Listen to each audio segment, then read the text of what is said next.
Abu Dhabi international T twenty লিগে আবারও দুর্দান্ত বোলিং মুস্তাফিজুর রহমানের দুবাই ক্যাপিটালসের হয়ে। দুর্দান্ত দুর্বার মুস্তাফিজুর রহমান তার কাটার আর সোলোয়ার দিয়ে পরাস্ত করতেছে প্রতিনিয়তই প্রতিপক্ষ ব্যাটসম্যানদেরকে। এবার আবারও এক ওভারে তুলে নিলেন তিনটি উইকেট। যখন এই দলের হয়ে ব্রেক থ্রো প্রয়োজন ছিল তখনই মুস্তাফিজুর রহমান এনে দিলেন এক ওভারেই ৩ উইকেট। গলফ জায়ান্টের বিপক্ষে দুবাই ক্যাপিটালসের হয়ে ইনিংসের দ্বিতীয় ওভারেই বল করতে আসেন মুস্তাফিজুর রহমান, যেখানে কোনো উইকেট তো পাননি, উল্টো মার খেয়েছেন। এক ওভারে তিনি খরচা করেছেন ১৩ রান।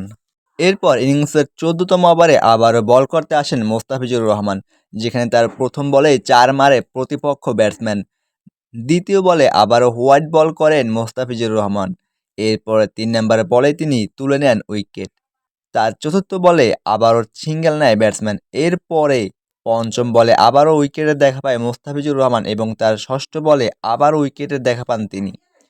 এরপরেই তার সামনে আসে হ্যাটট্রিক করার সুযোগ, যদিও তিনি হ্যাটট্রিকটি করতে পারেননি। পরপর ২ উইকেট নিয়েছেন তিনি। এক ওভারে তিনি তুলে নিয়েছেন ৩টি উইকেট, যেখানে তিনি সরাসরি হ্যাটট্রিক করতে না পারলেও করেছেন ওভার হ্যাটট্রিক। এরপর তিনি ৩ ওভার ৫ বলে মোট ৩৩ রান খরচায় তার শিকার হয় ৩টি উইকেট, যেটি কিনা দলের হয়ে সেরা বোলিং এবং হয়েছেন ম্যাচের সেরা খেলোয়াড়।